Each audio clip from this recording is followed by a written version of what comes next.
Okay, so thank you for joining us on Strategy Simplified. Would you mind just sharing a quick 1-minute introduction of you and your background? Yeah, absolutely, and thank you for having me. My name is Dillon Malloy. I am originally from Charlotte, North Carolina.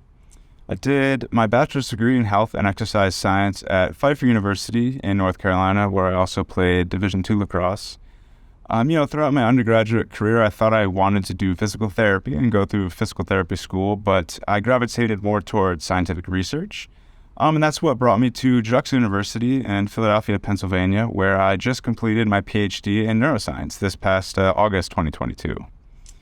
The array, of my research experiences, throughout undergraduate and graduate school using various interventions like exercise and non-invasive ventilation, non-invasive spinal cord stimulation, and the various neurological disorders I got to study is kind of what inspired me to, get the broader interests of technologies and therapies and really, leading that to commercialized treatments. And so this inspired me to pursue consulting as a career, which I'm happy to say I successfully received an offer from EY-Parthenon this past summer to join their life sciences strategy and transaction practice.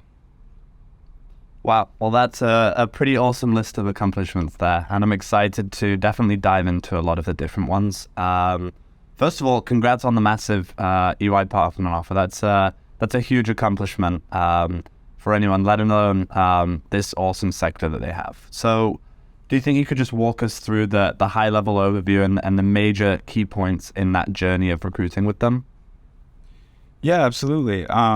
I guess I should preface this by saying I've heard, many others' stories, especially on the Strategy Simplified podcast, just about others having this, blunt, intense, truncated interview prep and like 6 weeks of time receiving an offer after that.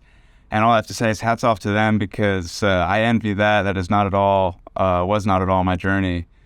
I loosely started my prep in January 2021, but at that time I was more or less oblivious to firm deadlines, the existence of summer bridge programs, and the fact that hiring could be 12 to 15 months out of actually, graduating and starting. So, I didn't have a resume at that time. I didn't have a LinkedIn profile made. It was kind of a mess at that time. I started to hear about the existence of these summer bridge programs, especially for like my demographic as an advanced degree candidate. And so I, tried to apply to any and all of them as I could. I was pretty much unsuccessful across the board. I spent more time trying to perfect resumes and cover letters and my case and interview prep. I tried to network as much as possible. And then when, full-time applications came around that, summer of 2021, I, again, basically applied anywhere I could across the board as soon as they opened up. And it was also pretty unsuccessful. So I didn't get my first break until I had a first-round interview with LEK in August 2021. That was my first ever, real-time, live, interview case, and it did not go very well. Did not do well. It was a rough case, and so not much surmounted after that. Throughout that time, I was really interested in EY-Parthenon's life sciences practice. They were a more kind of abundant firm that I could find people who had life sciences PhDs, people I could speak with, who kind of really understood the ambiguity of my recruiting pathway. I think it's come a long way, but it's still not as explicit as maybe the undergraduate or MBA higher pathway. But I got a break with EY-Parthenon. I made it to their first and second round interviews in October and November 2021. But again, I was not as successful in getting an offer. So that kind of brought us to 2022. I just kept at it, kept trying to get better, just doing the same old. I repeated the entire process. This time, EY-Parthenon started their inaugural bridge program, Embarked EY, for advanced degree candidates, and I successfully got accepted there. I attended. I had a great time.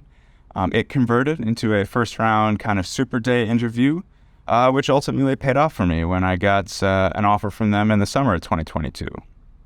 I had other unsuccessful interviews for summer programs and full-time offers in between. I had other successful interviews. I did, get access to another summer program, which converted into full-time interviews and an offer. But, it was EYP where I really wanted to go, and I was grateful to receive that chance. But I guess that's pretty much the high level, not so smooth journey I had to getting that offer.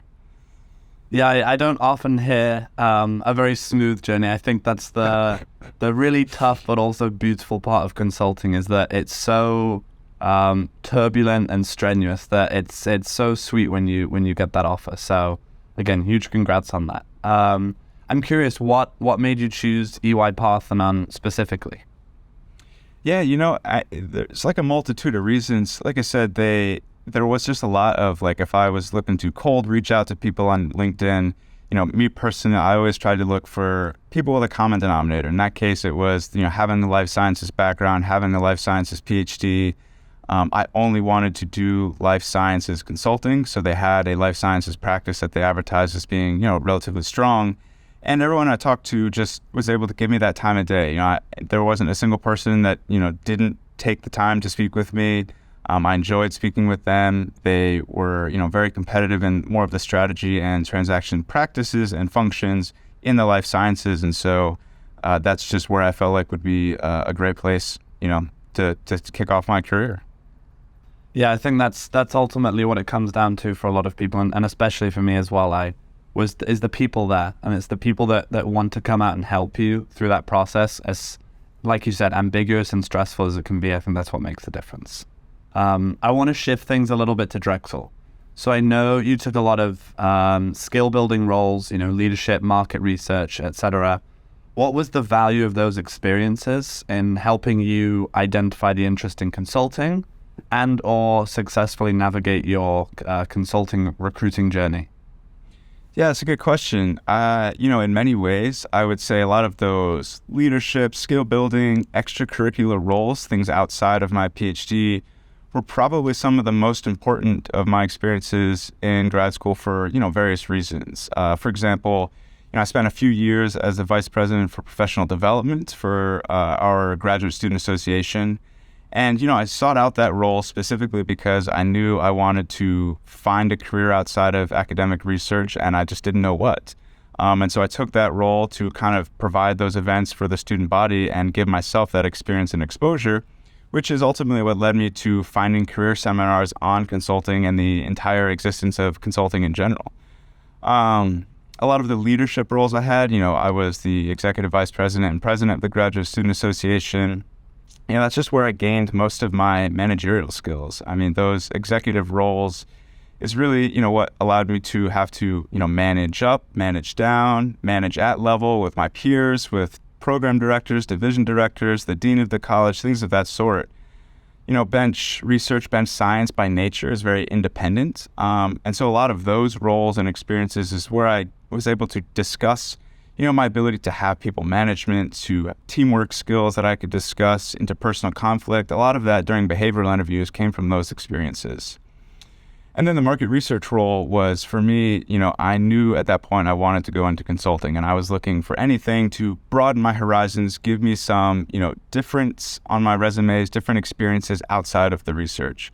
And so this, Coulter Foundation, Coulter program at Drexel is, integrated to help bench science labs that, create potentially translatable and commercializable technologies, get a bit of seed funding and maybe start a startup or get things out licensed. And so I thought that was a perfect role. I got to work as a market research analyst. I would help these project teams just get an idea of competitive landscapes.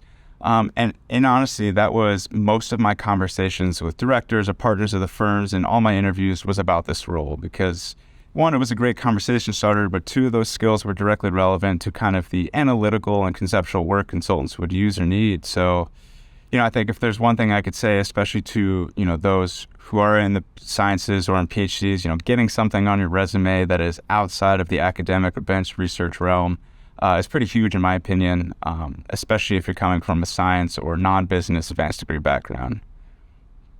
Yeah, absolutely. I think that was very, very well put. Now shifting back just a little bit to the recruiting process itself.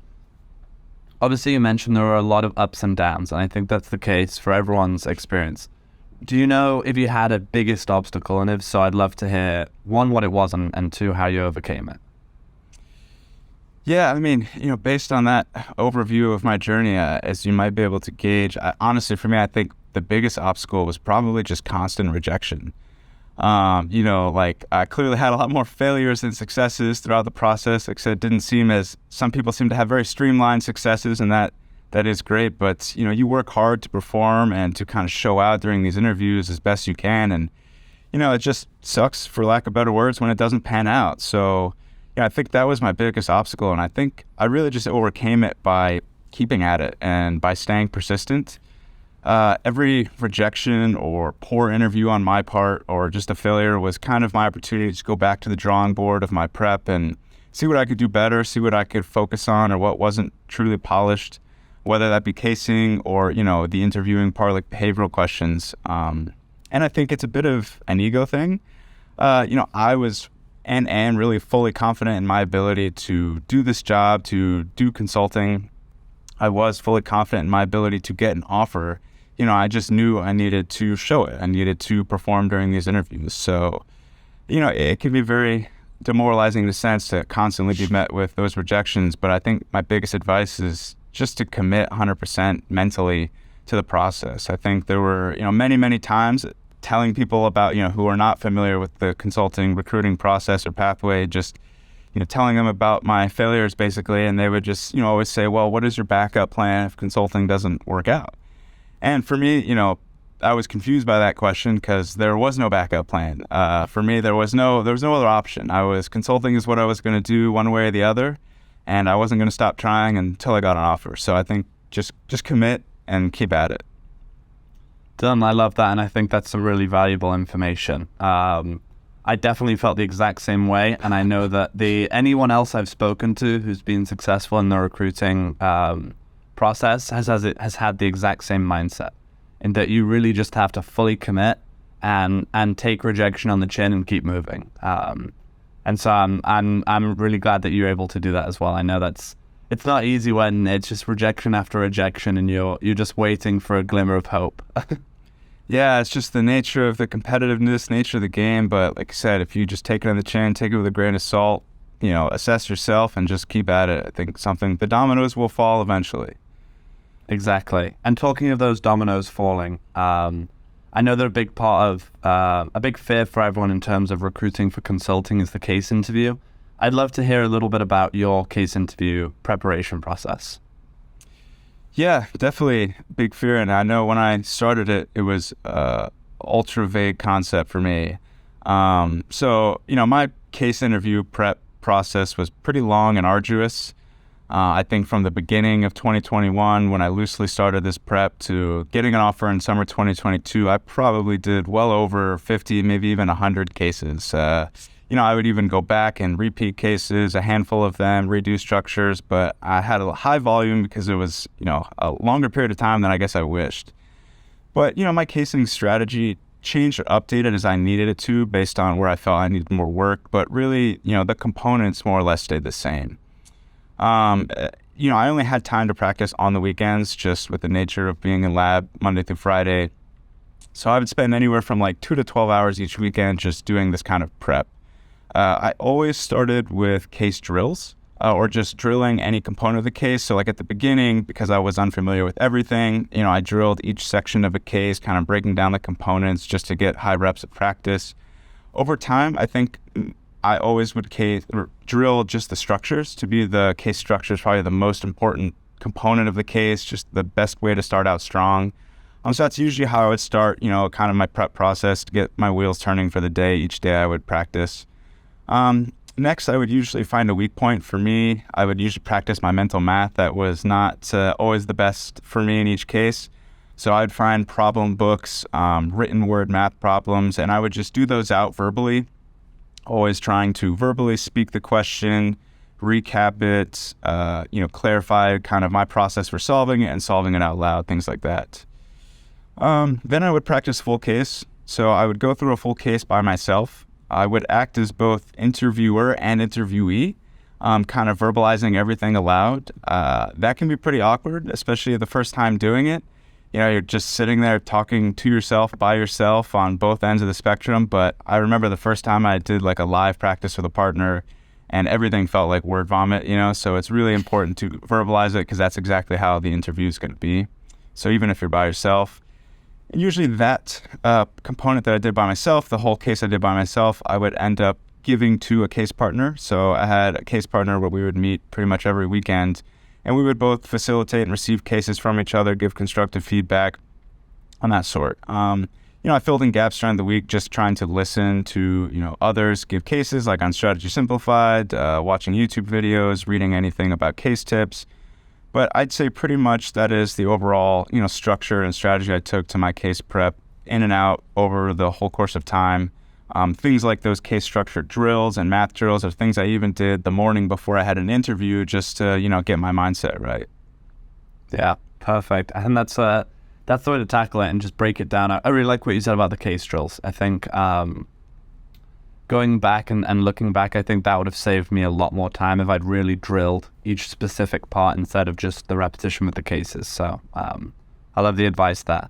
Moving on a little bit in terms of the resources, I'd love to hear 2 or 3 resources that you give yourself the most credit for in terms of your preparation.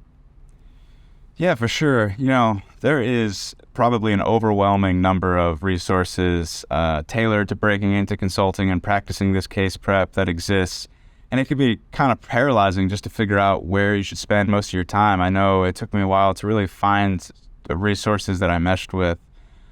So I guess as a disclosure, this is going to sound super biased, but I promise it comes at no incentive to me to say it. It's just an honest opinion. But for me, Management Consultant's entire website and platform was where I found most valuable resource to spend my time. I just learned, especially kind of late in the game, early in the process, though, just about the open access information, reading anything from resume, cover letter prep, firm profiles, just interview tips, things like that. So one of my top tools, especially from the website, was the case library. I was getting frustrated spending weekends trying to sift the internet for cases, especially cases that could, provide you with feedback on not just like a blank case. If I didn't know whether I was doing something right or not, it didn't help me. Firms will give, sometimes put a free case of the month each month, but it just wasn't enough volume for me to really work on drilling stuff and practice. And so, I enjoyed the fact that I had access to a full array of cases, over hundreds of cases that I could separate by a certain problem, difficulty, firm style, things like that. Next, as you could probably imagine, for me was also the case drilling, structure drilling videos that Management Consultant has.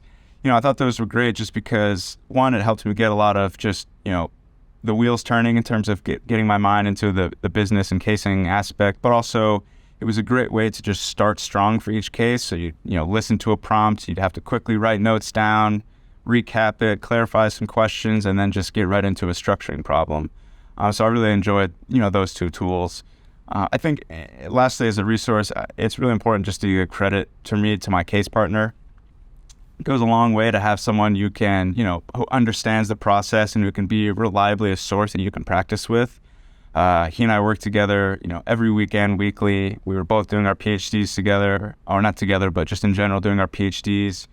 Weekends were our only free times, so, doing that case practice in the weekends in the winter was fine. In the summer, it sucked because you just want to be outside. You don't want to be, practicing for hours on end. But, he was reliable, gave constructive criticism. I really couldn't have been proficient without someone to practice with. So, I think that's really important, is just finding resources that, you find useful for you personally or for your style, and then getting a case partner, at least one that's reliable that you can continuously practice with, because that person-to-person practice is definitely crucial. Yeah, absolutely. I think that's some really good pieces of advice there. I think the people that I cased with were absolutely by far some of the biggest impact in terms of my ability to succeed and better myself. What about for people who are just interested in breaking in and they're just getting started? Do you have any advice on where to start? I know you mentioned some advice there, but I'd love to hear if you have like a high-level overview of maybe where they can start. Yeah, I mean, if you're already familiar with what consulting is, what consultants do, and you're committed and interested into breaking into that profession, I guess step one is just to hit up Google is basically how I started. Like I said, there are so many resources, some with similar, some with opposing opinions or information. just Google around, find what you like, find what you vibe with, what you feel like you can easily digest, and just start reading. I think it's a good place to just start, getting yourself familiar, especially with just the process and what people's experiences are. Like I said, for me, it was, eventually when I found Management Consultant's website, it almost seemed like a one-stop shop, but that's just where I found information more digestible. But there's a lot of resources out there. And I think, for a place to start, most importantly, I would say is with timelines. Get familiar with interviewing and hiring cycle timelines, the deadlines for these things, for applications, and work your way from there to really see how you should strategize your prep. I know in my experience, I was not at all familiar with it, so it constantly kept me behind the curve, and that's probably one of my bigger points of advice for anyone who's currently doing a PhD and looking to break into consulting. Get realistic with your time frame that you have in mind for your dissertation defense, and then go from there. The PhD dissertation and graduation completion is just so fluid and ambiguous. I remember thinking that I could graduate in 1.5 years for like 3 years straight. It's very ambiguous. It never works out the way you want it to work out. You just kind of have to have that realistic defense goal in mind and then work backwards from there. Because like I said, I was behind the curve immediately, especially as firms started to shift their dates sooner and sooner year over year. I was just not in tune to the fact that I could interview and have a job 12 to 15 months before I even graduated. I think my next advice in that regard, especially when it comes to PhDs, is, and I touched on this briefly, but it's just to, have something non-academic on your resume, some kind of experience to show that you're willing and wanting to leave the academic world.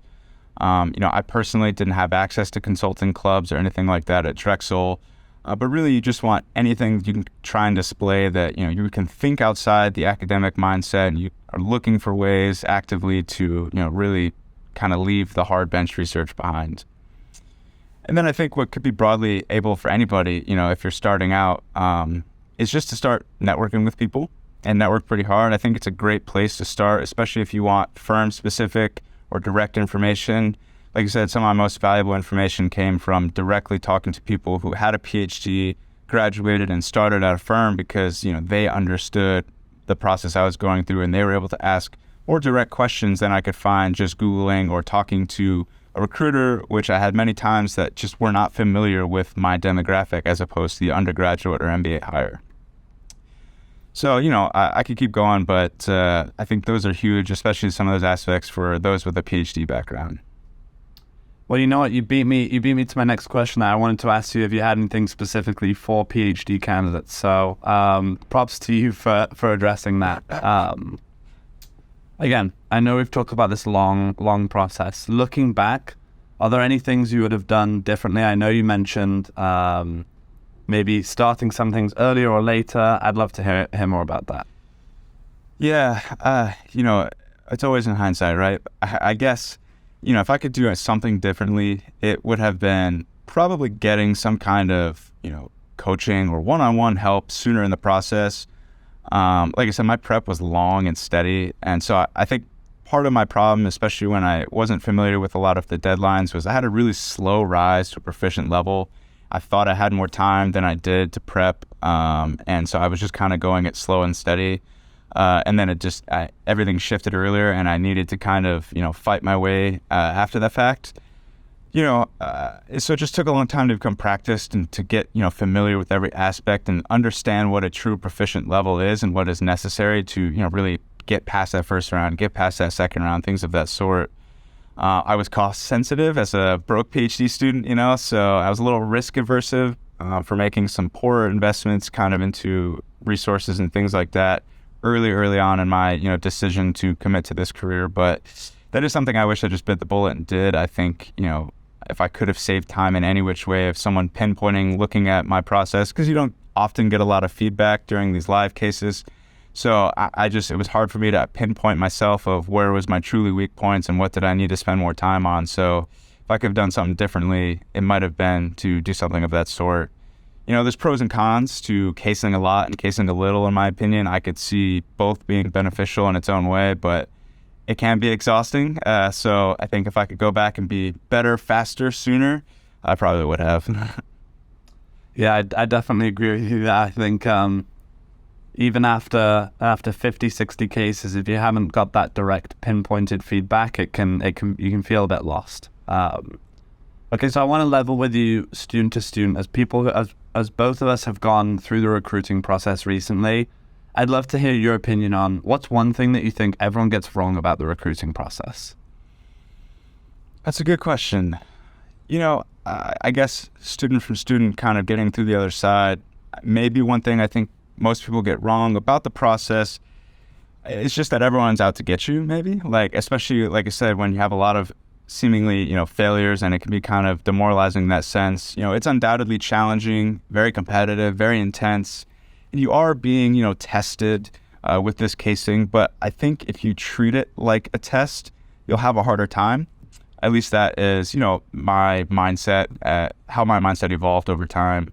I think in my experience, not all my interviewers were prepped with my life story or background or everything I submitted in my application. Our interviewers ranged from recent hires to years and years of experience. They all had different backgrounds and interests, and they just wanted to have a conversation each interview. The more conversational and natural and collegial you can be, I think the better. Granted, you only have so much time in an interview to finish your case and get through it, but if you can find a way to connect with your interviewer somehow, some way in that interview, I think, and keep it conversational, it'll just work out in your favor. I've probably had every version of an interview and cases go every which way you could imagine. But at least just retrospectively thinking, like, the less stiff an interview felt, it just felt better. Even if it didn't really surmount to success for me, I felt better about how I did or my efforts if it just, if I was a little less rigid with it. Yeah, I think everyone thinks you need to be some sort of robot that can structure a case interview with 100% accuracy, and that's where you leave it. Whereas I think, again, a lot of these people you're their 10th, 20th interview of the day, and they just want to have a nice conversation and get through it with you together. And I think I also thought for some reason that, maybe it's the way people advertise it or something, but I really thought that all my interviews were going to be, conniving people that were trying to trip me up places and trick me into giving them wrong answers. But at the end of the day, they want to see you succeed just as much as you do, which is, I think, a really lovely surprise.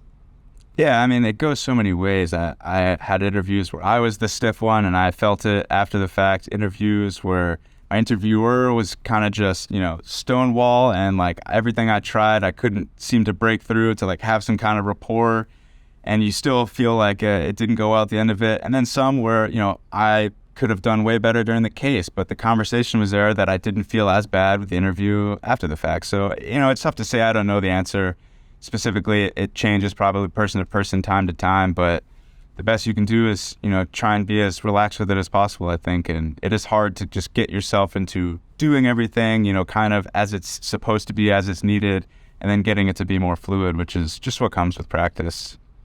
Yeah, absolutely. Practice makes perfect there, I think.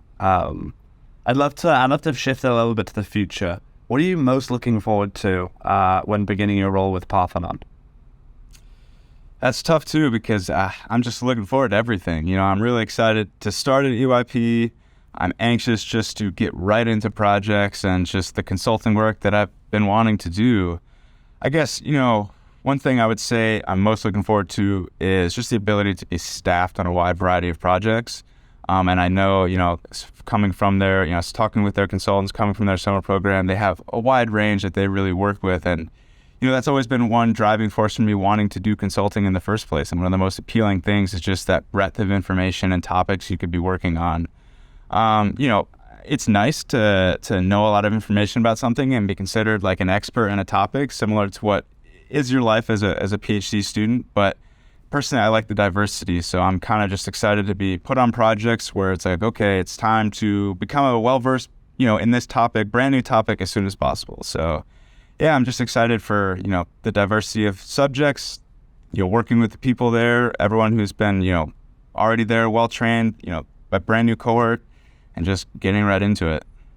Yeah, I love it. I think that's going to be really exciting. I think the worst thing about consulting is that when you get the offer, you have to wait sometimes a year and a half before you even get to start doing what you're so excited to do. But I think it'll be well worth the wait. builds the anticipation, right?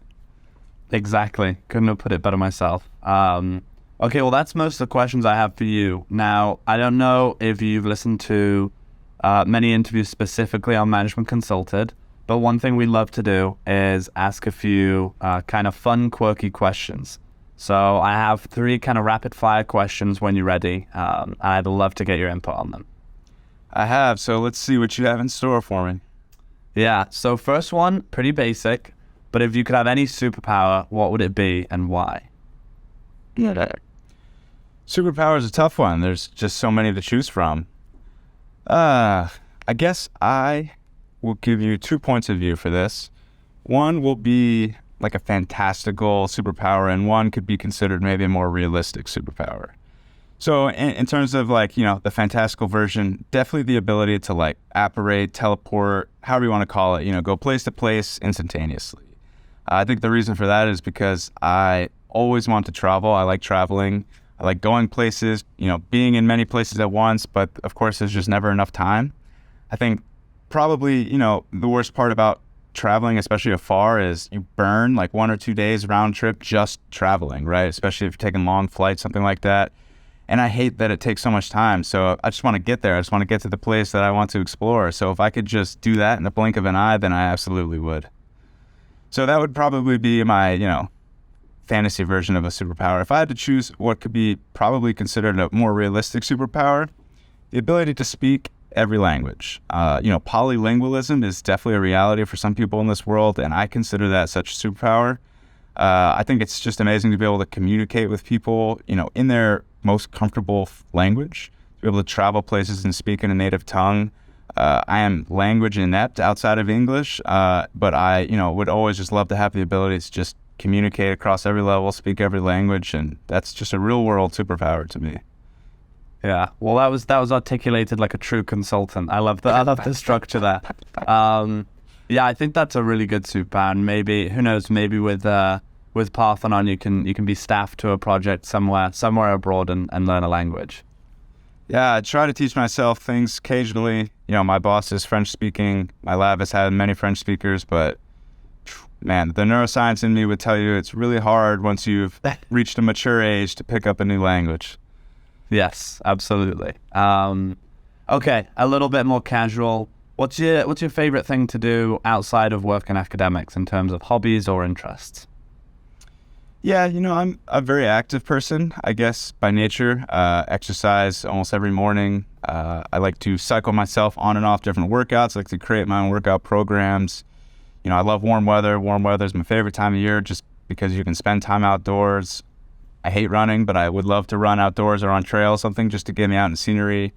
But that's just mostly been my lifestyle, kind of my whole life. I think a more recent hobby, this 2023, I guess, that I've picked up has been a bit into mixology. I like just coming home from work in evenings and playing around with making different cocktails. I've gotten quite into it. I like when people come over and just say, I don't know, make me something, figure it out, like whatever random ingredients I have, and just trying to mix up drinks like that. So that's something I've gotten more interested in and just kind of perfecting. I think I could have been a decent bartender in another life. Yeah. Well, I'd love to hear your favorite recipe so far or currently. Ooh, that's really hard. I mean, I'm a big classics fan because for me, a perfect martini goes a long way. A perfect Negroni, equal parts of something. You change around the ingredients, you can just like change the flavor profile. More of like the creative, interesting side. The other day, I was just looking what I had in my fridge, looking what was open. I made myself a blood orange sour sangria, and it was just a matter of what I had in my fridge. I had some blood oranges, I had some club soda, some open red wine I had to use. Just mix myself something like that. So yeah, I'd say I'm a classics fan. Manhattans, martinis, Negronis, but I'm always open when someone's like, just use this and make me something sweet, make me something sour, or whatever it may be. I love it. Yeah. Well, if I ever meet you in person, I'll have to call you up on that. You'll have to put my bragging to the test, right? Exactly. All right. Well, I know you spent your time playing collegiate athletics for a period of time. I'd love to hear maybe your favorite memory or story as your time as a collegiate athlete. So many of them. That really is a hard one. And college athletics is no doubt like something in itself, and something, you look forward to. Something I always look forward to ever since growing up playing sports as a kid.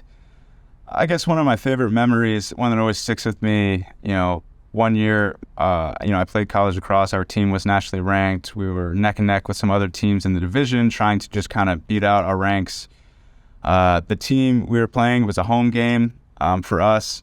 A lot of the older guys on my team have spent their entire careers always losing to this one team, so pretty much considered a division rival.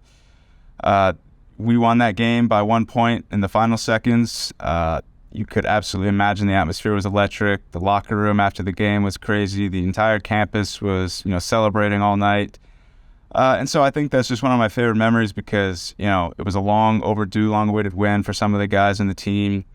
It's just that team camaraderie, being able to just celebrate the highs of that situation coming together, celebrating big win. And that's, what I always love about team sports. That's what I miss about, having team participation in things, team dynamics, especially, like I mentioned, doing bench science can be pretty independent sometimes. Although you work in a lab with a team of other people, sometimes your day-to-day is pretty independent. So I always like, the team membership. So that's a big memory. I've got so many of them, but it was just nice to have the campus-wide, atmosphere of that kind of celebration. I love it. Well, a massively belated congrats on that win. It sounds like it was well deserved. Dillon, that's all from me. I really appreciate you coming on and telling your story. This has been both really interesting as well as entertaining, and I'm sure all the listeners agree. Is there anything you want to add or say before we head off here? Yeah, definitely thank you very much for having me. I'm happy to just share my experiences just because I understand what it's like wanting to listen to see how it was for other people. And in that regard, anyone who's listening, whether it be, months from now to years from now, feel free to look me up on LinkedIn, reach out. Always happy to discuss it no matter where I am in my careers. I know what it's like to want to reach out to people and just get a response back and look for information. People do it to this day, even though I haven't even, yet started as a consultant. I try and help anyone I can just with the process. So always happy to help any way I can. So feel free to find me, connect with me, reach out. Great. That's very kind of you. Wonderful. All right. Well, thank you very much, Dillon. Have a lovely day. Yeah, thank you very much. You as well.